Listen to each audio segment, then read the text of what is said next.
Good morning from the trail. I am out on a solo hike today, and it actually feels really good to just have some quiet headspace, catching up on my songs of the day from my husband and listening to some good music.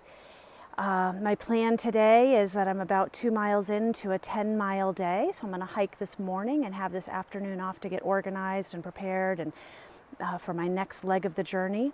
I am hiking from Hampton, Tennessee over to Lake Watauga today and to the Wilbur Dam, which is where I'm going to get picked up.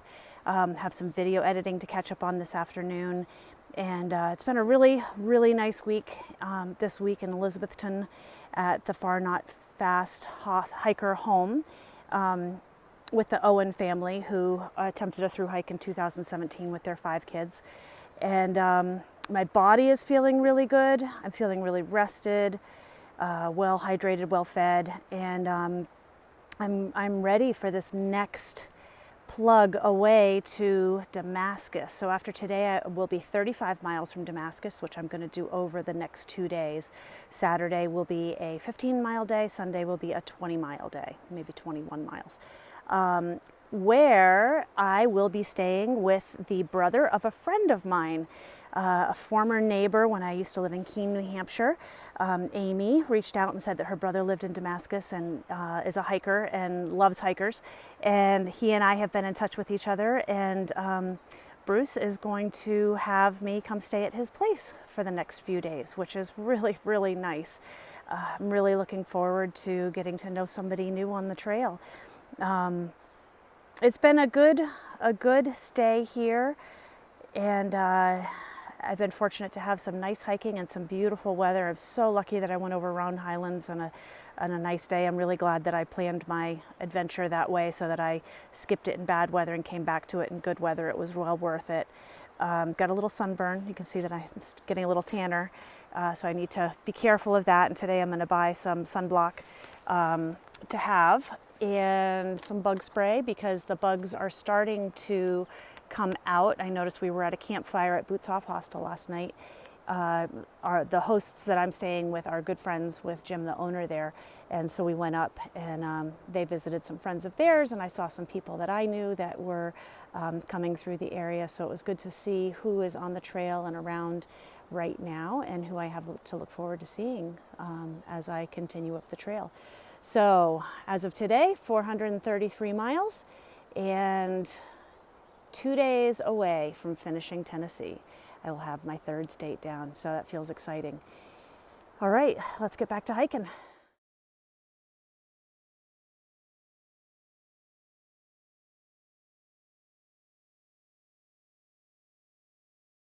So I was hiking on my own today, and that didn't quite happen because I bumped into Jason. What's up? Jason, what's your trail name? I don't have a trail name yet. You don't, but No. like you've had so many great opportunities for trail names. You said when I first met you, I was like, you must not have done anything stupid enough. And you're like, no, people just haven't seen me do anything stupid enough. Yeah, well, no, I did have the one trail name that was with the frame pack. Right, which right. was kind of stupid, but I was scared. I'm even scared to say the area might stick. You could just say it. No, well, it was the frame on my pack broke. It's right here actually, and there's a little hole here. So the frame speared all the way out to like here, and I was having a horrible day, and I was totally like mentally exhausted. So I was at Sam's Gap. I took everything out, and I'm laying there, and the frame's there, and this couple came by, and the woman saw that the pack was broken. They were so confused. They said, we've never actually seen a frame broken like that. That's incredible. Well, I went off trail, and the next day I see the couple, and the guy says to me, "Do you still not have a trail name?" And I said, "No, why?" And he said, well, don't let my girlfriend know that because she wants to name you Broke Pack Mountain. So we just need to give you some chaps to wear on the trail, and you'll be all set. So that could have been a trail name. Well, I was kind of intrigued by your most of us have hiking poles. Yeah, my walking stick. So yeah. My walking stick is sort of what I'm known for on the trail, and this walking stick actually has so many different stories, like even the leather strap I'm just looking at now. I added that, and that in itself is a funny story. But So the walking stick belonged to my buddy, Jim Feutinger. And Jim was a World War II veteran. And so he passed away a few years ago. And I am very close with him and his wife and in the family there. And so I was doing van life out in the West Coast. And I was telling them I'm going to do the Appalachian Trail. And so she said, well, Jim has a walking stick. So if you'd like, you can get the walking stick. Now, what's interesting too is I was actually at Sea to Sky in Vancouver. And it was on the anniversary, so I was super, super, super close with Jim's sister, Mary. And it was on the anniversary of Mary's passing. Oh, wait, where'd you meet Mary? So Mary, so the other portion of the stick is Jim had a brother, Mary. So Mary, I'm super, super, super tight with. So I was in the Army, and I was overseas in Bosnia. And I wrote a letter to Playboy. And so Playboy actually wrote back, and they invited me for a tour of the Playboy Mansion. Well, I ended up continually writing letters and stayed in touch. And this is before we didn't have an email option, so it was all snail mail. And I became pen pals with the woman that wrote me.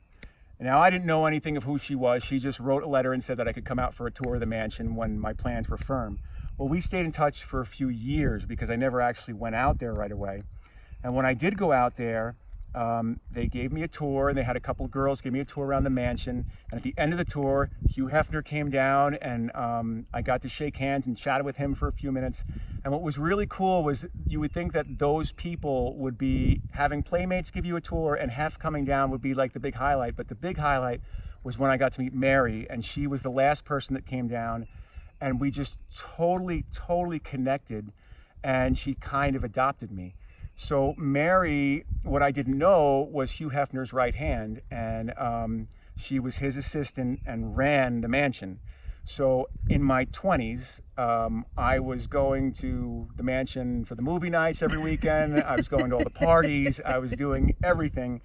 And she just brought me in and took me in, and actually she had a saying that she hated kids, so she waited until they grew up and adopted the one she liked. Oh. And I was one of the kids. And so just as she adopted me, like her whole family just kind of took me in.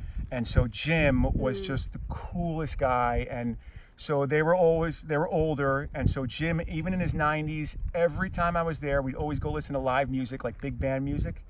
And he was in his 90s drinking Guinnesses with me. And he'd have a nice Tullymore Dew or something, and we would just totally just listen to big band music and just jam out, and it was just so cool. So those are some of my favorite times. So now when I was in Sea to Sky, it was Mary's anniversary of her passing. So I called up Jim, who's now also gone, but his wife is still around, and so I called her up and said, I'm just thinking of you, thinking of Mary, and giving a shout out. So I had just walked the trail. I'm testing out gear for the AT and seeing how my cold weather would gear, because it was going to be cold. And so while I was up there, I had to actually use micro spikes because it was so icy. And I thought, the trekking poles would be huge. And I didn't bring my trekking poles with me because they didn't go small enough. So I wanted to get really small, super ultra light trekking poles. And so we were actually going to go from Sea to Sky and go right to Mech, which is the Canadian version of REI. And got out of there too late, and traffic actually made it so that I couldn't get to Mech. So I didn't get to Mech to get the poles. Well, as soon as that happens, I call up Sheila, Jim's wife, and tell her like, sorry, whatever. And she says, well, since you're doing the trail, the walking stick and everything, well, I couldn't say no, but I was like, well, how heavy is the walking stick? And she's like, well, it's not too heavy, and it's only about 5 feet tall. And I was like, this doesn't sound super ultra light. And she said, well, and the other thing is, if you're going on a trail, I want you to see if it's okay, if you would, it would be really special if you could bring, I'm going to give you some of his ashes, and you can take and find a place on the trail that you think is right. And I want you to sprinkle some ashes so that you're walking the trail and he's on the trail because it's something that he wanted to do. And I was like, what an honor, it went from So, but then I started thinking like, it was so, the timing of having the trekking poles, and I was going to get them, and then the stick came up, and I'm thinking like, it's 5 feet tall, and does anybody even use walking sticks? Like, my trail name's going to end up being Gandalf. And I was like, what is, so it all kind of came together, but it was just such an honor thing, and it was so cool. Well, now I'm on the trail, and I decorate it with some like a little bit of flair, but I normally have a little pocket radio that I would have up here, and the antenna sort of sticks up. And I love listening to like sort of talk radio, and I would walk with it with the radio on and just kind of keep the radio, because it's, as I'm walking, it's right next to my ear, so it doesn't need to be loud.